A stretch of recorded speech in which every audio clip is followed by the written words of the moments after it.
Hello বন্ধুরা, welcome back to our channel beauty Sandeep. তো সবাই কেমন আছো? আশা করি ভালো আছো।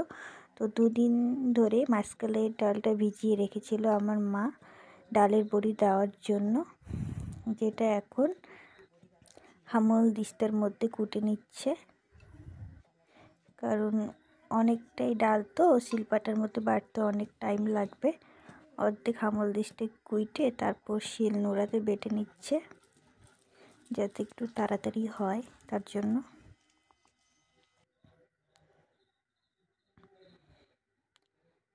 অল্প অল্প করে পুরাটাই বেটে নিচ্ছে। তারপর ডালটাকে একটু জলে দিয়ে দেখতে হবে, ভাইসে উঠলে হয়ে যাবে। আর অনেকক্ষণ ধরে আগে ফেটিয়ে তারপর একটু জলে দিয়ে দেখতে হবে। যখন ডালটা একটু ভেসে উঠবে তখন বুঝতে হবে যে বড়ি দেওয়ার জন্য হয়ে গেছে। তো আমার মা এখানে চালুনের মধ্যে বড়ি দিচ্ছে, দেখতে পাচ্ছ, অল্প অল্প করে।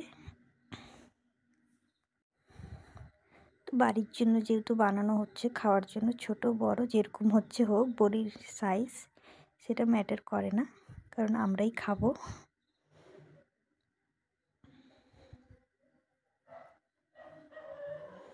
আর এখানে আছে হইলো 3 পোয়া ডাল, বেশি নাই, 3 পোয়া ডাল আছে, তবু অনেকটাই হয়।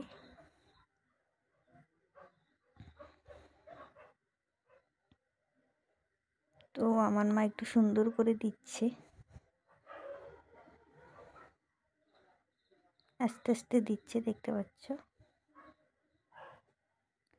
আমরা তো সবসময় বানাই না, ওই মাঝে মধ্যে বানাই ইচ্ছা হইলে, নালে কিনেই খাই। তো এবার বাজার থেকে বড়ি কিনে নিয়ে আসছিল, তো খেয়ে বলে স্বাদ পাইনি। তো বাবা বলল মাকে বড়ি বানাতে, তার জন্যই বানাচ্ছে। বাজার থেকে নিয়ে এসে খেয়েছি কয়েকদিন পালং শাক দিয়ে, তো স্বাদ পাচ্ছি না। বেশি বাজারের বড়িগুলোতে বেশিরভাগ চালের গুঁড়ো বেশি থাকে আর ডাল কম থাকে, তাই স্বাদ লাগে না। তো মা বলতেছে বাড়িতেই বানাই, তাই যে এইভাবে বানাচ্ছে। দিতে একটু টাইম লাগে, বড়ি বানাইতে একটু সময় লাগে, ধৈর্য লাগে। যারা সবসময় বানায় তাদের হাত একটু স্পিডে থাকে, আমরা তো আর সবসময় বানাই না, ওই ইচ্ছা হইলে একটু বানাই আর কি। তো মা আস্তে আস্তে বানাচ্ছে, ভালোই হচ্ছে, অনেকদিন পর বানাচ্ছে আবার।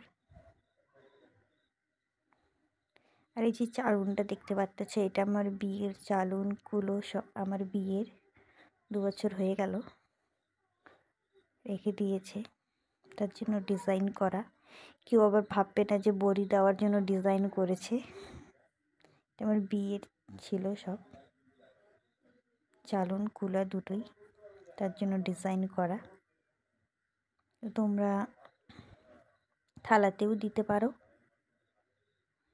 স্টিলের থালাতেও দেওয়া যায়, এমনি বস্তা পাইতে, সুতির কাপড় পাইতে তার উপরে, সেখানেও দেওয়া যায়। আর বড়ি বা বড়া যাই বলো, এগুলো বানানোর আগে কিন্তু স্নান করে নিতে হয়। স্নান না করে নিলে বড়িটা খুব একটা ভালো হবে না। আর রোদ্রে দেওয়ার সময় বড়ি তার আগে স্নান করে তারপর বড়িটা রোদ্রে দেবে, নাহলে দেখবে বড়ির মধ্যে একটা কেমন জানি কালা কালা ভাব চলে আসে। কারণ বড়ি বানানোরও আবার নিয়ম আছে, বাসি গায়ে বড়ির কোনো কিছুই ধরতে হয় না। তো যারা যারা বড়ি বানাবে তো স্নান করেই সব কিছু করবে, নাহলে দেখবে বড়িগুলো কালো কালো হয়ে যাবে। বুঝতে পেরে গেছো আশা করি সবাই। তো দেখো আমার মা দিচ্ছে কত আস্তে আস্তে, দিক যেভাবে সুবিধা হচ্ছে ওইভাবেই দিচ্ছে।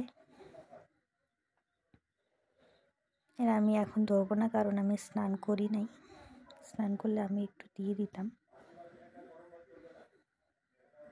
আমি ভিডিও বানাচ্ছি দাঁড়িয়ে দাঁড়িয়ে।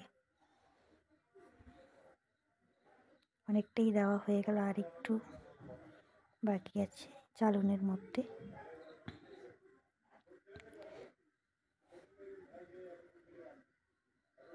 কি সুন্দর লাগছে দেখো, এখন চালুনটা আস্তে আস্তে ভরে যাচ্ছে।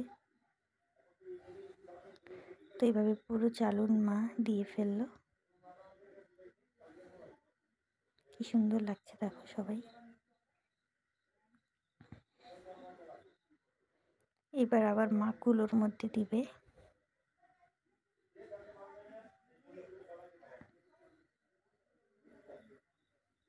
আগে স্টিলের থালার মধ্যে দিয়ে দিয়েছে, সেটা আমি ভিডিও করি নাই। আর এখন আমি দিচ্ছি কারণ আমি স্নান করে এসেছি। তো সবাই বলতে পারো স্নান করেছে, চুলটা কেন ভেজাওনি? হ্যাঁ, আমার সবাই জানো আমার সার্জারি হয়েছে, তো চোখে জল দেওয়া যাবে না, তাই আমি মাথায় শ্যাম্পু করতে পারছি না। আর এইভাবে দেখো সবগুলোতে দেওয়া হয়ে গেছে, কুলোর মধ্যে, জ্বালনের মধ্যে, স্টিলের থালার মধ্যে সবকটা দেওয়া হয়ে গেছে। আমরা রৌদ্রেও দিয়ে দিয়েছি, চাইলে তোমরা এইভাবে বানাতে পারো। বাই।